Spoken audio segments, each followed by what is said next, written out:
نشهد أن سيدنا ومولانا محمدا عبده ورسوله أما بعد أعوذ بالله من الشيطان الرجيم بسم الله الرحمن الرحيم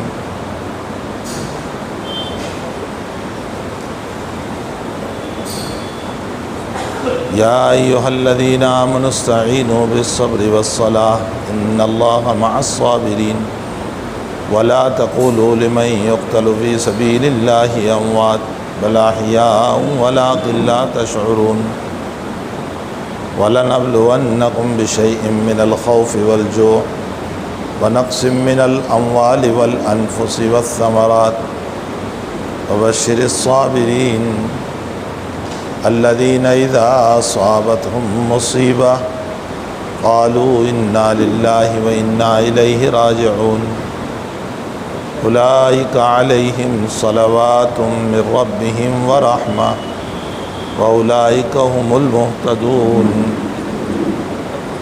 صدق الله العظيم۔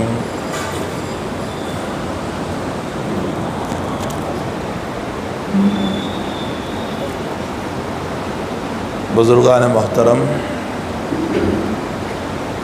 معزز بھائی اور دوستو عزیز ہو،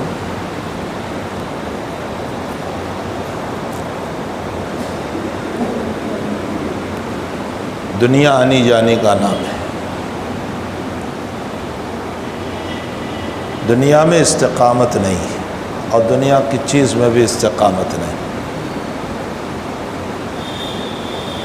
مکان آج بنا، چند سالوں کے بعد پرانا، کچھ وقت کے بعد ختم۔ انسان پیدا ہوا، بچے سے بڑا ہوا، جوان ہوا، بڑھاپا آیا، دنیا سے ختم۔ دنیا کی کسی چیز میں استقامت نہیں ہے۔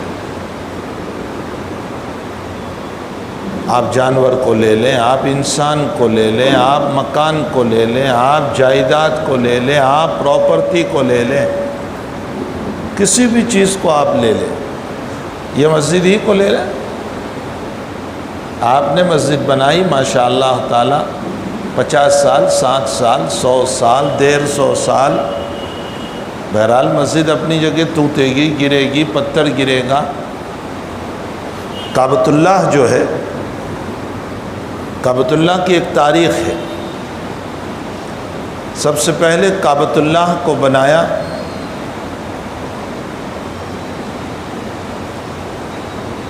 آدم علیہ السلام نے، سب سے پہلے اللہ کے حکم سے پہلے کعبۃ اللہ بنا، اور کعبۃ اللہ کے بننے کے بعد حق تعالیٰ جل شانہ و عم نوالہ کے حکم سے بیت المقدس بنایا، اور کعبۃ اللہ اور بیت المقدس کے بیچ میں 40 سال کا فاصلہ۔ خوب سمجھے، آدم نے کعبۃ اللہ بنایا، 40 سال کے بعد بیت المقدس بنایا، اور ان دونوں کے بیچ میں 40 سال کا فاصلہ۔ پھر نوح علیہ السلام کے زمانے میں طوفان ہوا، فلڈ آیا، سیلاب آیا، اور اس سیلاب کے اندر کعبۃ اللہ گر گیا، بیت المقدس بھی ختم۔ اللہ کے حکم سے پھر ابراہیم علیہ السلام نے کعبۃ اللہ کو بنایا، اور سلیمان علیہ السلام نے بیت المقدس کو بنایا۔ تو اس وقت ان کو نہ دیکھیں، مجھے دیکھیں، اپنے ذہن کو منتشر نہ کریں، اللہ اس کے رسول کی بات کو توجہ سے سنیں۔ یہ تو صبح سے شام تک آپ دیکھتے ہی رہو گے، آپ کے سامنے ہے۔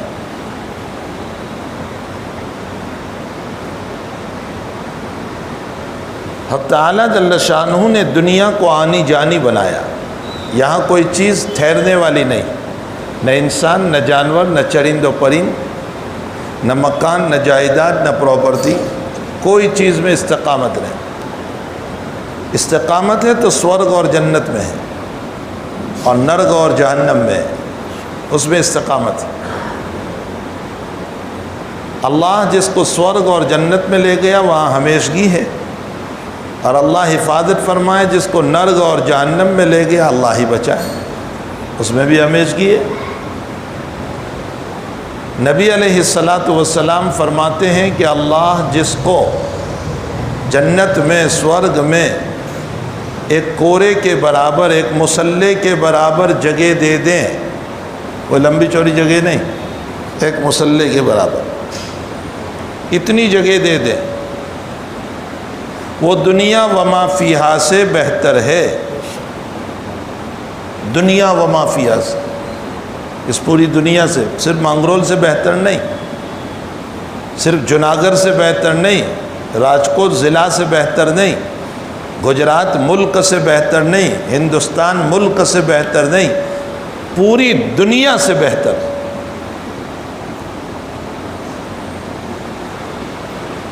کیوں؟ وجہ کیا ہے؟ فرمایا وجہ اس کی یہ ہے، وجہ اس کی یہ ہے کہ دنیا کی ساری نعمتیں فنا ہونے والی، اور جنت کی نعمت اور سورگ کی نعمت باقی رہنے والی۔ تو باقی رہنے والی تھوڑی سی نعمت فنا ہونے والی پوری دنیا کے مقابلے میں سب سے افضل۔ کچھ سمجھ میں بھی آ رہا ہے؟ میں موٹی موٹی ایک دو باتیں سمجھانا چاہتا ہوں۔ دوسری ایک بات سمجھو،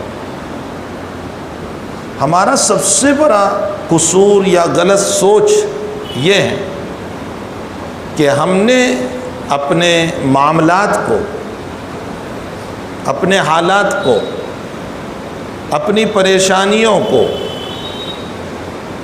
عبادتوں سے جوڑا۔ یہ بہت بڑا دھوکہ ہے۔ اسی لیے اچھا خاصا دیندار انسان یوں کہتا ہے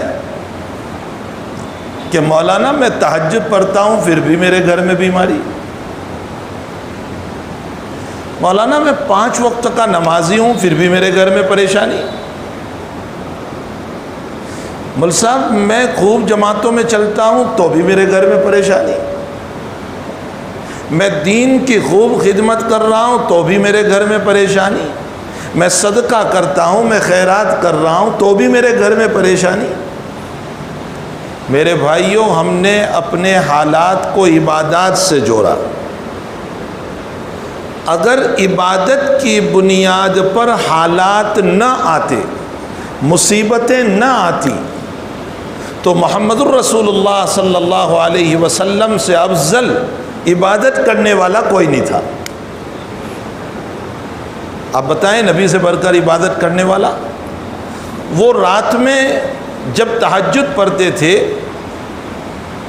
تو 1 رکعت میں سورہ بقرہ، آل عمران اور سورہ نساء، یہ 3 یعنی 6 پارے پڑھتے تھے۔ میرے اور آپ کے بس میں ہے؟ نہیں، ہم نہیں پڑھ پائیں گے۔ بلکہ اگر امام صاحب نے فجر میں تھوڑی سی لمبی قرات کر دی تو کل سے نوٹس ملے گی کہ لمبی قرات نہیں، شارٹ کرو۔ حضرت کا قیام اتنا لمبا اور سجدہ اتنا لمبا، اتنا لمبا، اتنا لمبا کہ عائشہ صدیقہ رضی اللہ تعالیٰ عنہ فرماتی ہے کہ میں کبھی کبھی مجھے یہ شبہ ہوتا تھا کہ حضرت سجدے میں پاؤں بھی نہیں ہلاتے تھے، ہاتھ بھی نہیں ہلاتے تھے، تو مجھے خدشہ ہوتا تھا کہ کہیں روح تو نہیں نکل گئی، تو میں پاؤں میں ذرا سی گلگلی کرتی تھی تو حضرت پاؤں ہلاتے تھے، اس سے میں سمجھ جاتی کہ حضرت حیات ہے۔ یہ آپ کی تہجد ہے۔ علماء نے لکھا ہے کہ ساری دنیا کے اربوں خربوں سجدوں کو ملا لو، نبی کے ایک سجدے کا مقابلہ نہیں ہو سکتا۔ اس سجدے میں جو اخلاص تھا، میرے آپ کے سجدے میں اخلاص کا، اور سجدہ وہ چیز ہے کہ سجدے کے عالم میں انسان اللہ سے قریب ہوتا ہے۔ اسی لیے سجدۃ الشکر ثابت ہے، اگرچہ علماء احناف نے سجدۃ الشکر کو صلاۃ الشکر کہا، کہ جہاں روایت میں آیا سجدۃ الشکر، فرمایا وہ سجدۃ الشکر نہیں، صلاۃ الشکر، یعنی 2 رکعت نماز پڑھو۔ لیکن اگر حدیث کو دیکھا جائے تو سجدۃ الشکر ثابت ہے، صرف سجدہ، کہ اگر اللہ نے کوئی نعمت دی فوراً سجدے میں اللہ کے سامنے گر جاؤ، بلکہ سجدے میں جا کر اللہ سے دعائیں کرو۔ لیکن ایک غلط طریقہ ہمارا یہ ہے کہ جب ہم سجدے میں جاتے ہیں تو یوں ہاتھ کر کے رکھ کر دعا کرتے ہیں، یہ نہیں، سجدے کی حیت پر ہاتھ رکھو اور پھر اسی حالت میں دعا کرو، بندہ اللہ سے قریب ہوتا ہے۔ اسی طرح قیام جب کرتا ہے نا، قیام، تو فقہائے احناف کا مسلک یہ ہے کہ قیام میں اللہ سے قریب ہوتا ہے۔ ہمارے بزرگوں نے فرمایا لڑتے کیوں ہو بھائی کہ قیام میں قریب ہوا یا سجدے میں قریب ہوا، دونوں ہی حدیث شریف میں ہے۔ قیام میں بھی قریب ہوا، ان العبد یناجی ربہ، اپنے رب سے باتیں کر رہا ہے۔ سجدے میں ان العبد یتقرب الی اللہ تعالی بالسجود، قریب ہو گیا۔ فرمایا جھگڑنے کی، بحث کرنے کی، اختلاف کی ضرورت نہیں ہے۔ قیام کرنا یہ مالک کے سامنے حضوری اور نیاز مندی کی باتیں کرنا ہے، اور سجدہ کرنا یہ اپنے رب کی قدم بوسی ہو رہی ہے۔ تو یہ بھی صحیح، یہ بھی صحیح، دونوں صحیح ہے اپنی جگہ، اور دونوں ہی میں بندہ اللہ سے قریب ہو جاتا ہے۔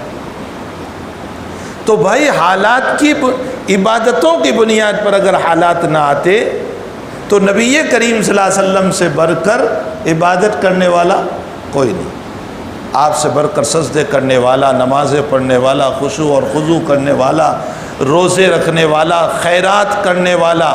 ہاں خیرات، حضرت فرماتے ہیں اگر اللہ میرے لیے احد پہاڑ کو سونا بنا دے، احد پہاڑ کو، فرمایا 3 دن نہیں گزریں گے کہ میں سب تقسیم کر دوں گا سوائے 1 دینار کے، وہ میرے قرض کو ادا کرنے کے لیے رہنے دوں گا۔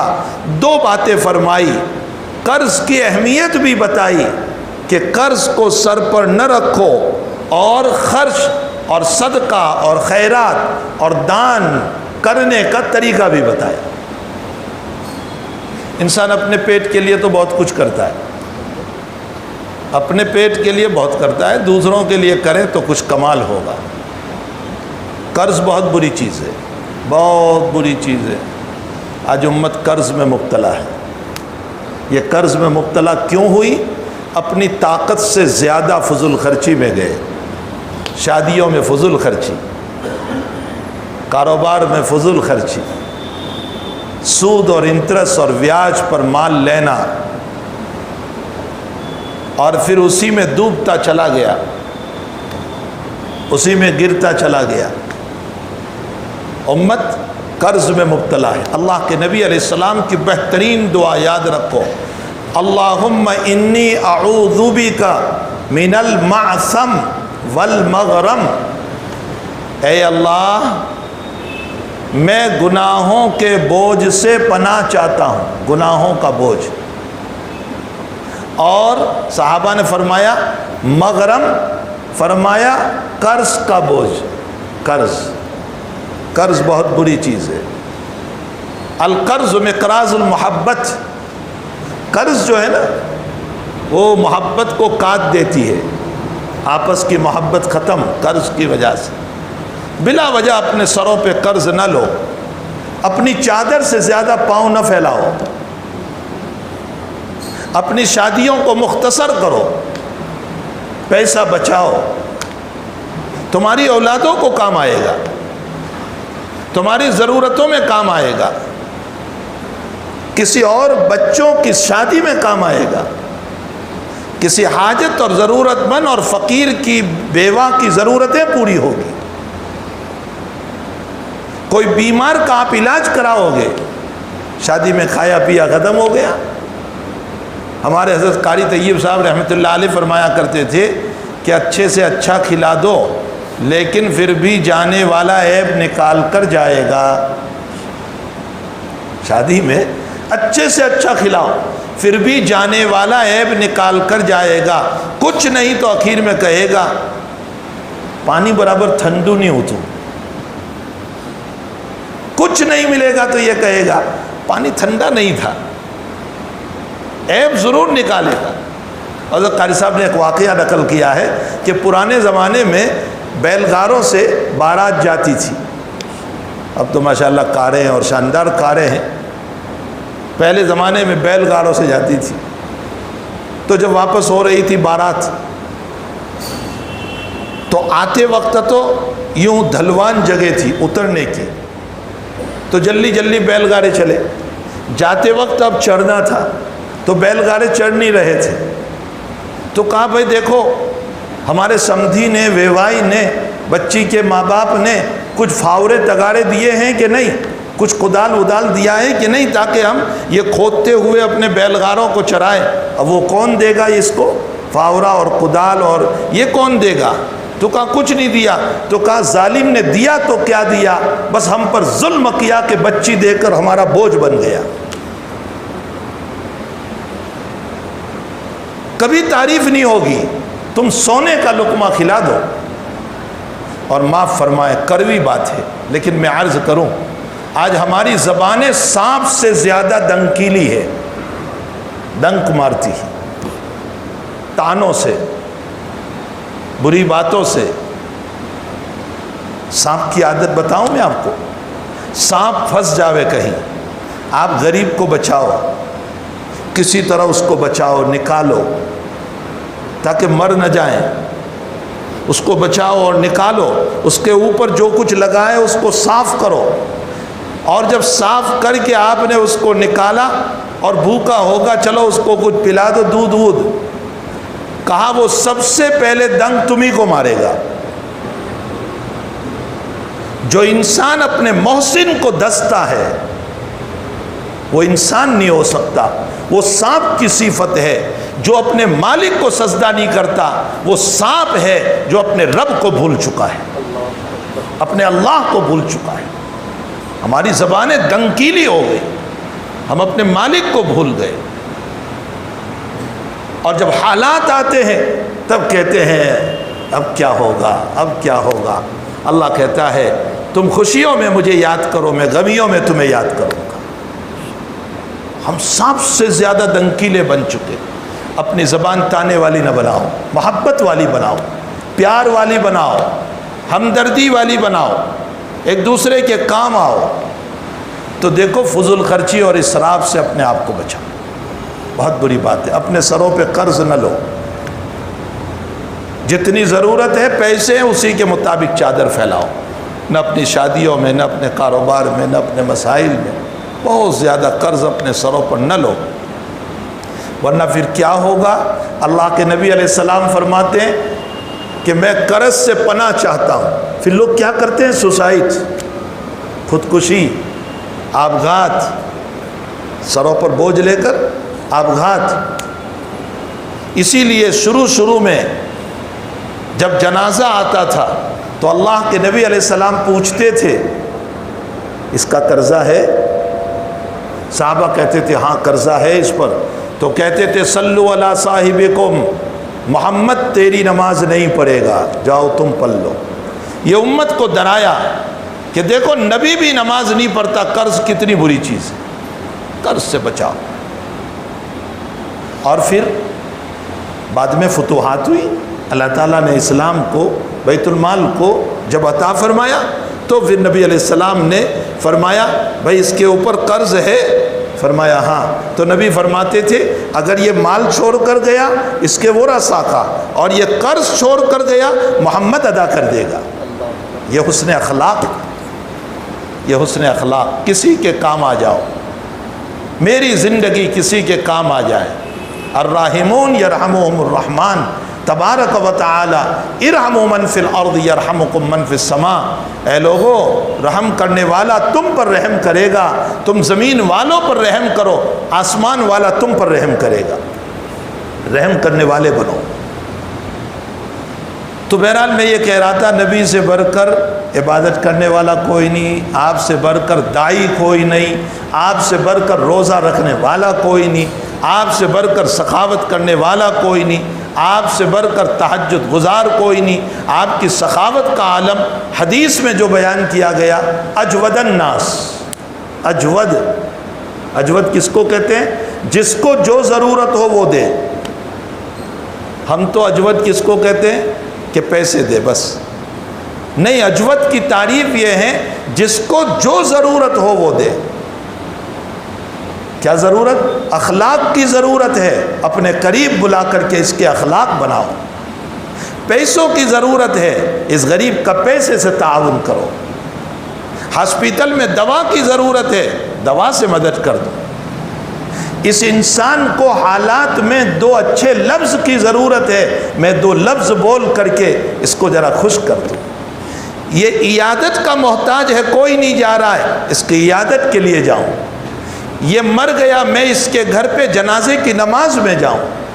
جس کی جو ضرورت ہو وہ پوری کرو. اس کا نام جود ہے. نبی علیہ السلام کی یہ صفت ہے. اور آپ کی سخاوت پر فرمایا من ریح المرسلہ، بلکہ تیز ہوا سے زیادہ آقا صلی اللہ علیہ وسلم کی سخاوت تھی.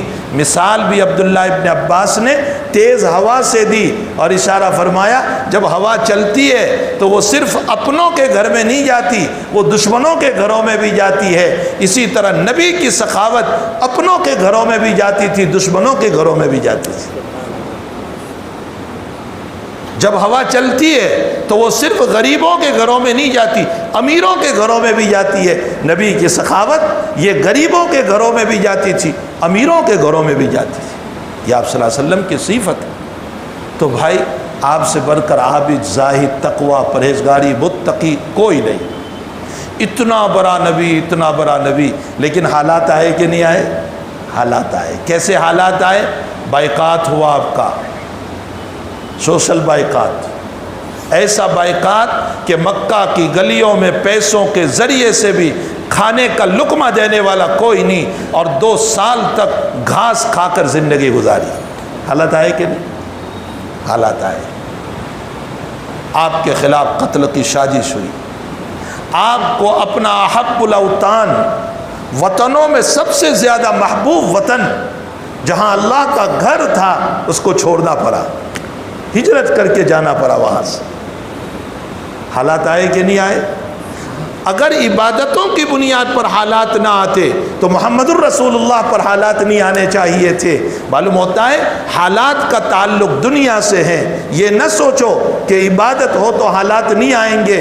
ہاں یہ کہو عبادت والوں کو حالات میں بھی اللہ سکون دیتا ہے، اور بے عبادت والوں کو حالات میں اللہ بے چین کر دیتا ہے. یہ فرق ہے. جو عبادت کرتا ہے نا اللہ کے، جب حالات آتے ہیں، دکان نہیں چلتی، کاروبار نہیں چلتا، زمین میں کچھ نہیں ہوا، یا کوئی پریشانی ہو گئی، یا بیماری ہو گئی، یا کسی کی موت ہو گئی، تو کیا ہوگا؟ عبادت گزار کے دل میں اللہ سکون دے دیتا ہے، اور اس کی زبان سے جملہ نکلتا ہے انا للہ و انا الیہ راجعون. اور جو عبادت نہیں کرتا وہ حالات میں بے چین ہو جاتا ہے. اب کیا ہوگا، اب کیا ہوگا، اب کیا ہوگا. جیسے اس وقت حالات ہیں، دیکھو اب کیا ہوگا. بہت بڑا مسئلہ. تو بھئی یہ تو ہے کہ عبادت کا یہ فائدہ، لیکن کوئی یہ سمجھے کہ عبادت کی بنیاد پر حالات نہ آئے. دنیا دار الاسباب ہے، دار الحالات ہے، یہاں حالات آئیں گے، لیکن عبادت گزار اللہ کا نیک بندہ، اس کو سکون ملتا ہے، پریشان نہیں ہوتا. اللہ اس کے دل کو انشراح کر دیتا ہے، شرح صدر کر دیتا ہے، نور پیدا کر دیتا ہے، اور اس نور کی وجہ سے وہ یہ سوچتا ہے جو کچھ ہے وہ اللہ ہی کی طرف سے، وہ پریشان نہیں ہوتا.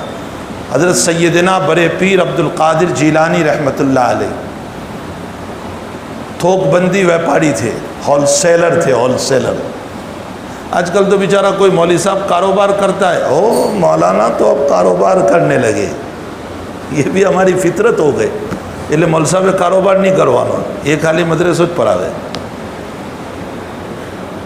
عجیب سوچ ہے ہماری. مولانا کاروبار کرتے ہیں. امام ابو حنیفہ کاروبار کرتے تھے. سیدنا عبد القادر، یہ شیخ الحدیث تمہارے وہاں بیٹھے ہوئے ہیں مانگرول کے، یہ شیخ الحدیث سیدوکر کا پوچھو ان لوگوں سے۔ ابو بکر صدیق کاروبار کرتے تھے، بہت بڑے کاروبار، عمر کاروبار کرتے تھے، عثمان کاروبار کرتے تھے۔ حضرت عثمان اتنی دولت کیسے؟ کاروبار ہی سے تو آئی۔ عبد الرحمن ابن عوف کاروبار کرتے تھے۔ اللہ نے اس وقت میرے ذہن میں تمہارے میں سے کسی کی برکت سے ایک بات ڈالی۔ اللہ نے کامیابی کا معیار دنیا کی دولت کو نہیں بنایا، اللہ نے کامیابی کا معیار تقوی کو بنایا ہے۔ کامیابی کا معیار دولت نہیں۔ اگر دولت کامیابی کا معیار ہوتی اللہ کی نظر میں تو پھر حقیقت یہ ہے کہ اللہ نیکوں کو دولت نہ دیتا، وہ نیکی کیسے بنتے پھر؟ تقوی اصل کامیابی کا معیار ہے۔ اگر بادشاہت کی شکل میں تقوی ہے تو وہ اللہ کا ولی ہے۔ سلیمان علیہ السلام نبی بھی ہے، بادشاہ بھی ہے، اور وہ بادشاہت کہ ہوا پر بھی حکومت، جنوں پر بھی حکومت، ہاں جنوں پر۔ عفریت من الجن انا آتیک بہ قبل ان یرتد الیک طرفک۔ سلیمان علیہ السلام بلقیس کے تخت کو اٹھوا کر منگواتے ہیں تو جنوں سے کہتے ہیں کون لے کر کے آ جائے اس کو جلدی سے۔ کوئی جن کہتا ہے 1 دن میں لے آؤں، آدھے دن میں لے آؤں، 2 گھنٹے میں لے آؤں، 1 گھنٹے میں لے آؤں۔ عفریت نامی ایک جن، بہت بڑا جن، اس نے کھڑے ہو کر کہا بادشاہ سلامت، اللہ کے پیغمبر اور نبی اے سلیمان علیہ السلام، مجھے حکم دیجئے، آپ آنکھ کھولیں گے اور بند کریں گے، اتنے میں زلیخا کا تخت لے آؤں گا۔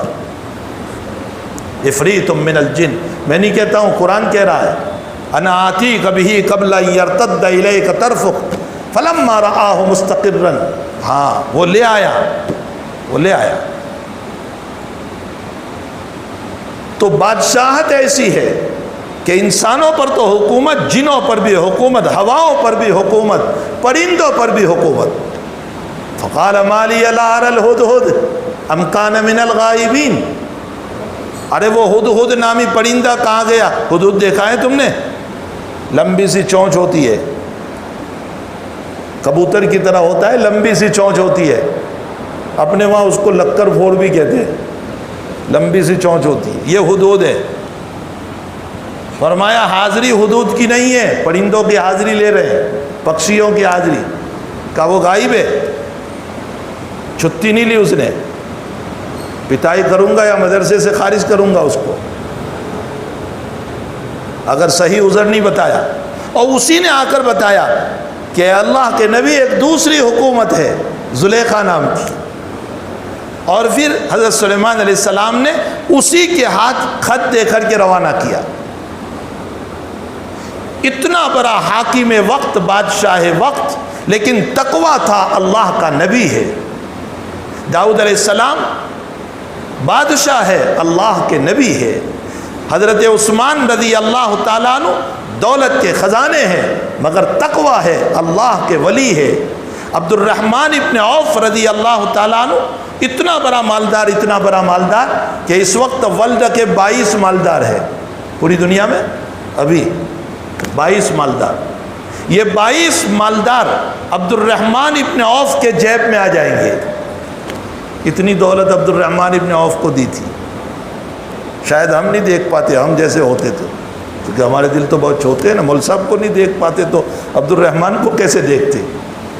یہ تو بہت مالدار ہے عبد الرحمن تو۔ اتنی دولت کہ وفات کے وقت، موت کے موقع پر اربوں درم اور دینار چھوڑ کر گئے، لیکن ان تمام دولتوں کے باوجود، ان تمام مالداریوں کے باوجود اس زمین پر میرا نبی یہ کہہ رہا ہے کہ میرے 10 صحابہ کو میں اس زمین پر جنت کی بشارت سناتا ہوں، اس میں یہ عبد الرحمن بھی ہے۔ دولت کے ہوتے ہوئے تقوی کی بنیاد پر کامیابی۔ عثمان کی کامیابی دولت پر نہیں، عثمان کی کامیابی تقوی کی بنیاد پر، عبد الرحمن کی کامیابی تقوی کی بنیاد پر، ابو حنیفہ کی کامیابی تقوی کی بنیاد پر، سیدنا بڑے پیر عبد القادر جیلانی کی کامیابی تقوی کی بنیاد پر، حضرت خواجہ باقی باللہ رحمۃ اللہ علیہ کی کامیابی یہ تقوی کی بنیاد پر، حضرت معین الدین چشتی اجمیری کی کامیابی تقوی کی بنیاد پر، نظام الدین اولیاء کی کامیابی تقوی کی بنیاد پر، اور جتنے اکابر گزرے ہیں اللہ نے دولت کا ڈھیر لگایا تھا لیکن اس دولت پر کامیابی نہیں، تقوی پر کامیابی ہے۔ اللہ نے اصول بنایا، اگر میرا ولی بننا ہے تو میں یہ نہیں دیکھوں گا کہ دولت ہے یا نہیں، بنگلہ ہے یا نہیں، گاڑی ہے یا نہیں، امیری ہے یا نہیں، میں یہ نہیں دیکھوں گا، میں جھونپڑوں میں رہتے ہوئے تمہیں کامیاب بناؤں گا اگر تقوی ہے تو، میں بنگلوں میں رہتے ہوئے کامیاب بناؤں گا اگر تقوی ہے تو، میں غریب ہوتے ہوئے کامیاب بناؤں گا اگر تقوی ہے تو، میں مالدار ہوتے ہوئے کامیاب بناؤں گا اگر تقوی ہے تو۔ کامیابی کی بنیاد یہ دولت نہیں ہے، کامیابی کی بنیاد یہ بنگلہ نہیں ہے، کامیابی کی بنیاد یہ فرنیچر نہیں ہے، کامیابی کی بنیاد تقوی ہے۔ تقوی پر اللہ کے ولی بنو گے۔ خوب سمجھ لو میرے بھائیوں، اپنی زندگیوں میں تقوی لاؤ۔ اور ایک بات اور عرض کروں، یاد رکھو تقوی کے ساتھ ساتھ اگر تقوی ہے تو دلوں کا سکون ہے، سکون فرنیچروں سے نہیں ملتا۔ میں ہر روم میں اے سی لگاؤں، بنگلہ بنا لو 2 کروڑ کا، اور ہر روم میں اے سی، اور فرنیچر چائنا سے لاؤں، ارے چائنا اب تو پیچھے ہو گیا، جرمن سے لاؤں، وہ تو کم وقت یہاں لوگوں کو بیماری پھیلانے والا ہوا، تو ہم جرمن سے لائیں، کہاں سے لائے، فلاں سے لائے، سارا مکان فرنیچر سے بھرا ہوا، اے سیوں سے بھرا ہوا، بڑے شاندار تخت اور بیڈ لگے ہوئے ہیں، شاندار قسم کے گالیچے بچھائے ہوئے ہیں، سب کچھ ہے۔ میرے بھائیوں، چیزوں سے سکون نہیں ملتا، اللہ کے ذکر سے سکون ملتا ہے۔ اللہ بذکر اللہ تطمئن القلوب، اللہ کے ذکر سے سکون ملتا ہے۔ اگر ذکر خداوندی ہے تو چٹائی پر بھی نیند آئے گی، اگر اللہ کا ذکر ہے اور دلوں میں اللہ کی یادیں ہیں اور تلاوت قرآن ہے، نمازیں ہیں زندگی میں، تو اس صورت میں اس چٹائی کے اوپر اور نیچے بھی سو جاؤ گے نیند آ جائے گی، اینٹ کے اوپر سر رکھو گے نیند آ جائے گی۔ اور اگر ذکر نہیں، اللہ کی یادیں نہیں، تلاوت قرآن نہیں، نماز نہیں، سجدے نہیں، تو میرے بھائیوں شاندار بنگلے میں بہترین قالین پر سو کر بھی نیند نہیں آ سکتی۔ ہم نے ہمارے حضرت شیخ یونس صاحب قدس سرہ کو ساری زندگی 82 سال ساری زندگی زمین پر سوتے دیکھا، اور نیند آتی تھی، چونکہ دل اللہ سے لگا ہوا ہے۔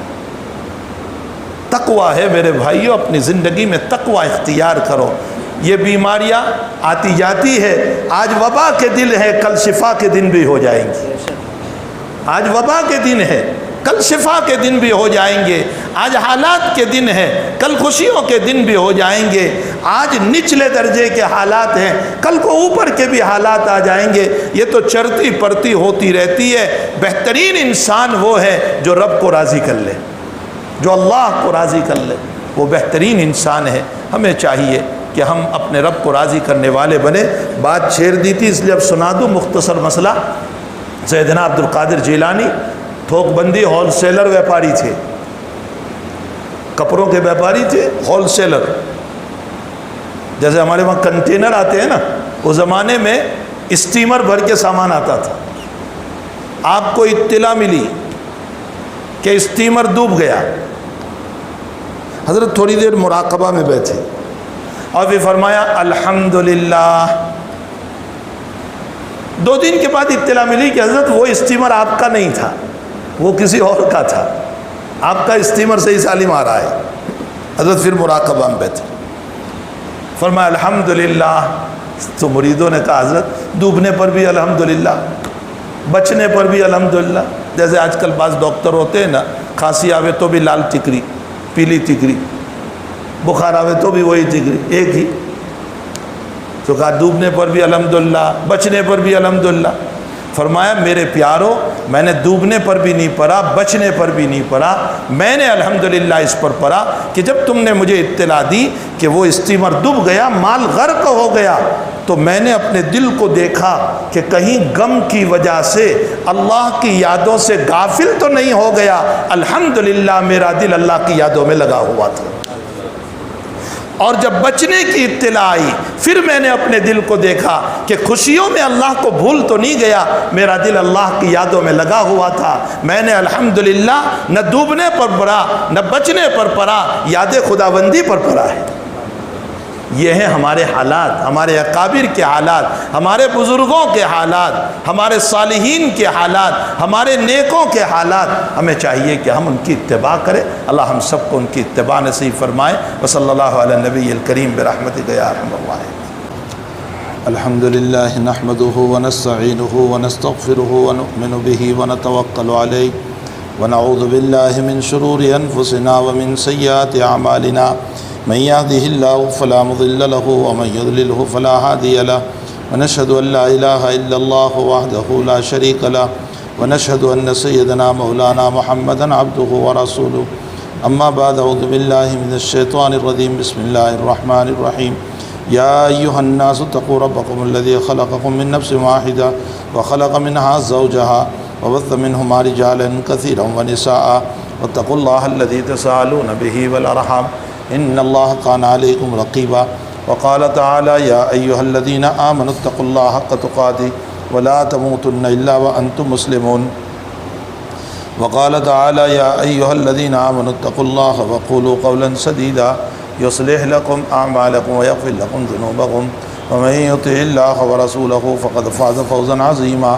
وقال النبی صلی اللہ علیہ وسلم تزوجوا الودود الولود فإني أباهي بكم الأمم يوم القيامة، وقال النبي صلى الله عليه وسلم تنكح المرأة لأربع، لمالها ولحسبها ولجمالها ولدينها فاظفر بذات الدين تربت يداك، وقال النبي صلى الله عليه وسلم وأنا أتزوج النساء فمن رغب عن سنتي فليس مني، أو كما قال عليه الصلاة والسلام۔